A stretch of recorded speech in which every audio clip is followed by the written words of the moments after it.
Tapping కేసులో సంచలన విషయాలు బయటకు వస్తున్నాయి.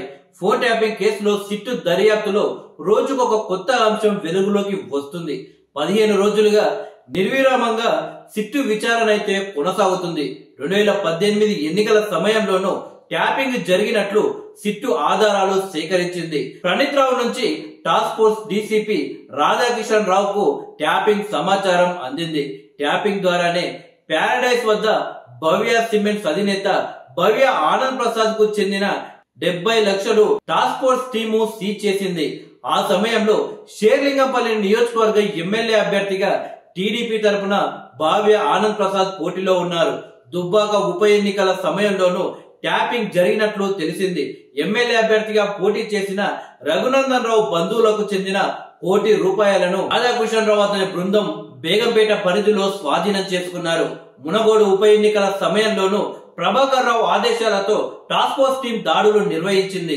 శ్రీనాథ్ రెడ్డి అనే ఇన్స్పెక్టర్ ద్వారా గాంధీనగర్ పోలీస్ స్టేషన్ పరిధిలోని రెక్కీ నిర్వహించారు.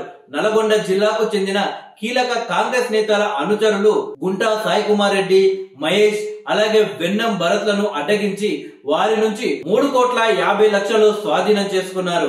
ప్రధాన అనుచరుడిగా పనిచేసిన తననే మోసగిస్తూ మాజీ మంత్రి ఎర్రబెల్లి దయాకర్ రావు తన ఫోన్ ట్యాపింగ్ చేయించాడు అని వరంగల్ కు చెందిన కాంగ్రెస్ నేత సుధీర్ రెడ్డి ఆరోపించారు. అయితే ఎర్రబెల్లికి సంబంధించి పలు ప్రశ్నలతో సుధీర్ రెడ్డిని సిట్టు విచారించినట్లు సమాచారం. జూబ్లీహిల్స్ పోలీస్ స్టేషన్ లో సిట్టు అధికారులకు ఫోన్ ట్యాపింగ్ పై సుధీర్ రెడ్డి వాంగ్మూలం కూడా ఇచ్చారు. విచారణలో కీలక విషయాలు వెల్లడించినట్టు తెలిసింది. సీఎం రేవంత్ రెడ్డి సోదరుడు కొండలరెడ్డి నుంచి సైతం సిట్ అధికారులు స్టేట్మెంట్లు తీసుకున్నట్లు తెలుస్తుంది. తమ ఫోన్లు సైతం ట్యాప్ అయ్యాయని తెలంగాణ అమరవీరుల కుటుంబాల రాష్ట్ర ఐక్య వేదిక, తెలంగాణ ఉద్యమకారుల వేదిక సిట్టుకు లేఖ రాసింది.